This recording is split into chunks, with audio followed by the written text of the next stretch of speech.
El Tribunal del Departamento de Investigaciones Literarias da inicio a la vista pública de expediente 006, referido al sexto círculo del infierno. Nuestro objetivo no es describir un espacio geográfico inerte, sino reconstruir el proceso probatorio que determina el destino eterno de un alma. Nos enfocaremos de manera exclusiva en la sospechosa número 1, una joven científica de 28 años que alcanzó notoriedad pública internacional antes de su repentino fallecimiento en 2022. Como seres observadores omnipresentes, hemos registrado cada hito de su trayectoria vital para esclarecer si incurrió en el crimen de la herejía.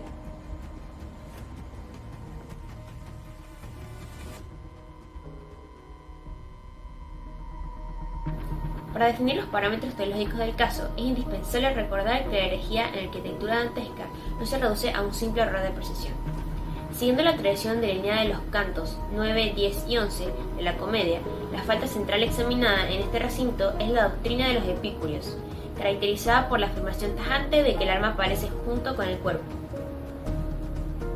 Esta postura no es una mera duda, es la anulación de la dimensión eschatológica del ser humano y la raíz de toda infidelidad.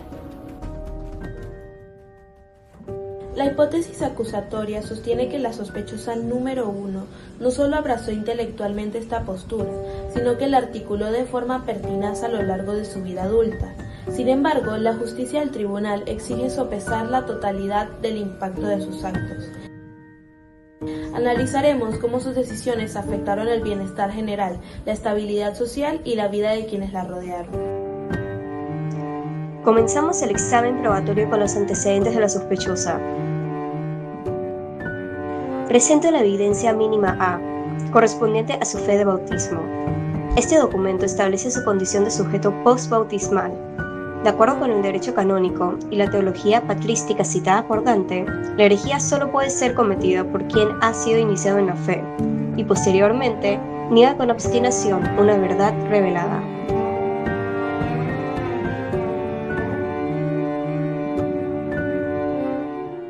Sumemos a esto la evidencia mínima C, notas marginales escritas de su puño y letra en una Biblia hallada en su estudio. Una de ellas, fechada a los 19 años, dice: texto históricamente eficaz para la cohesión social, pero metafísicamente vacuo.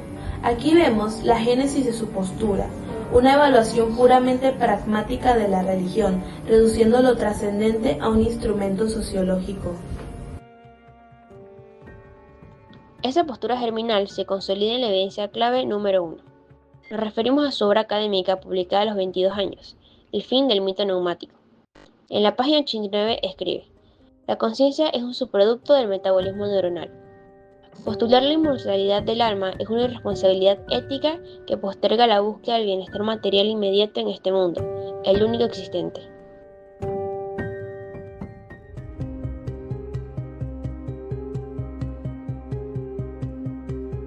Observen el rigor dogmático de su afirmación. Ella no se limita a dudar, declara la inexistencia del alma como un imperativo ético. Al negar la vida futura, la sospechosa elimina el sistema de retribución divina y redención, confinando el valor de la existencia humana exclusivamente a la esfera temporal. Debemos examinar ahora la evidencia clave número 2, la grabación de su intervención en el Simposio Global de 2021. La sospechosa utilizó plataformas digitales para difundir su tesis ante más de 4 millones de espectadores, declarando: liberarse de la neurosis del juicio divino es el primer paso para maximizar la utilidad del presente.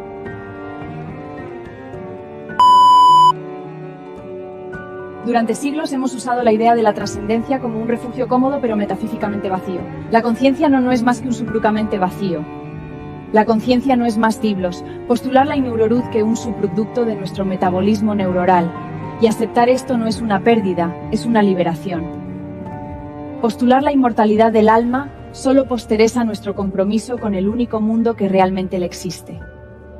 Liberarse de la neurología del juicio divino es el primer paso para maximizar la utilidad del presente. Aquí es donde la falta adquiere su verdadera gravedad moral y social. La herejía en la Divina Comedia es vista como una fuerza divisoria que desgarra la túnica inconsútil de la comunidad humana. Cuando evaluamos las consecuencias de esta evidencia, vemos que su mensaje provocó una ola masiva de desmoralización en miles de jóvenes que abandonaron toda búsqueda de sentido trascendente, derivando en un incremento medible de angustia existencial y desintegración comunitaria. Intervengo para introducir un elemento que la defensa podría utilizar: la evidencia contradictoria número 2. Registros bancarios confirman que la sospechosa donó mayor parte de sus ingresos a la creación de dispensarios médicos comunitarios. ¿No debemos ponderar esa inmensa cantidad de bien material generado? ¿Acaso el alivio del sufrimiento físico de cientos de personas no contrapesa su desviación teórica?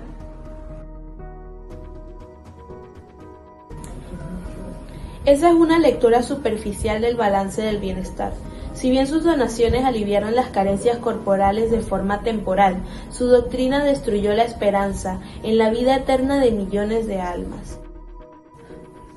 El daño infligido a la estructura moral de la sociedad, al privar a las personas de la consolidación espiritual frente a la muerte y el dolor, genera un saldo neto negativo de sufrimiento incalculable. La destrucción del consuelo metafísico supera con creces el beneficio material momentáneo que aportaron sus finanzas. Coincido con Ortiz.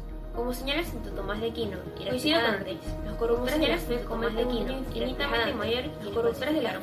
un daño infinitamente mayor que quienes falsificaron moneda. Falsificar la verdad eterna destruye la vida del alma, que es el bien supremo de la comunidad. Sus acciones caritativas no anulan el daño masivo infligido a la salud espiritual de la sociedad. Llegamos al momento decisivo de la vida de la sospechosa número 1. Las circunstancias de su fallecimiento a los 28 años. La justicia eterna depende de si existió o no arrepentimiento final.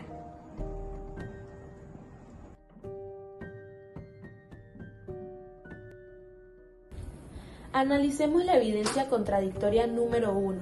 El archivo de audio recuperado del teléfono de la sospechosa registra sus momentos finales en su departamento, convulsionando por una arritmia fulminante.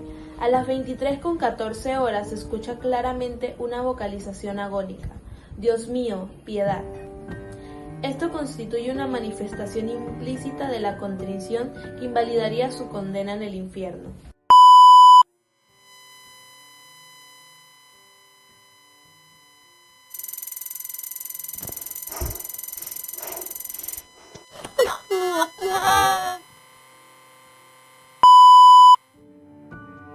Sin embargo, la interpretación de Ortiz queda destruida al cotejarla con la evidencia mínima B y, sobre todo, con la evidencia clave número 3. La evidencia mínima B nos muestra que en sus cartas la sospechosa usaba fórmulas piadosas como un mero formulismo social sin fe real. Pero la evidencia clave número 3 es inapelable. La última entrada manuscrita en su cuaderno de notas, escrita de su puño y letra a las 23:10, apenas 4 minutos antes de perder la conciencia. Procedo a leer el texto exacto de la evidencia clave número 3. Siento que mi cuerpo colapsa. El instinto animal de supervivencia intenta traicionarme, tentando a mi mente a pedir clemencia a un creador ficticio. Me niego rotundamente. Mi intelecto permanece firme en la verdad. No hay nada después. Prefiero la extinción lúcida a la cobardía de una conversión de último segundo.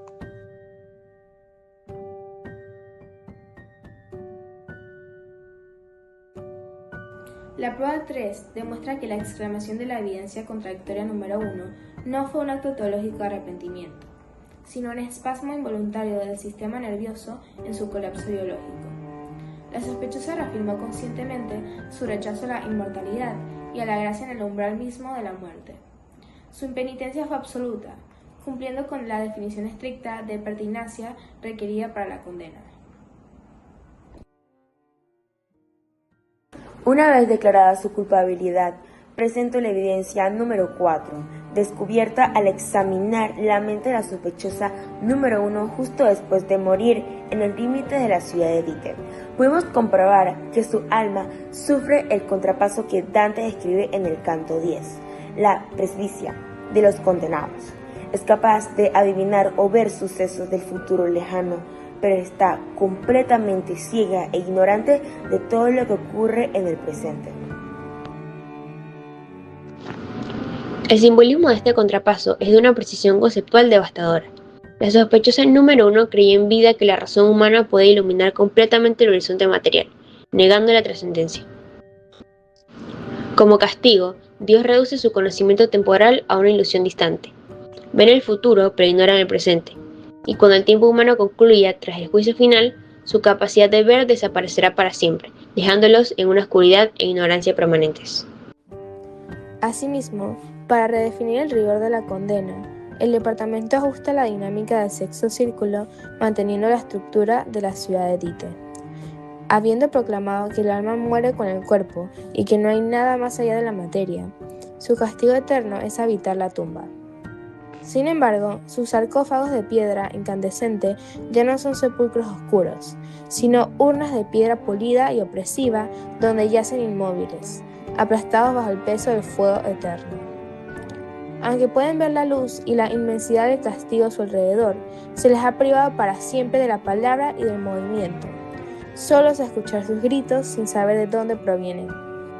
Quienes usaron su intelecto para imponer certezas absolutas y acallar la verdad, quedan eternamente atrapados en el silencio de su propia sepultura. Emitimos el veredicto final. La sospechosa número 1 es declarada culpable del pecado de herejía epicúrea en grado de obstinación e impenitencia final. Se decreta su envío inmediato e irrevocable al sexto círculo del infierno.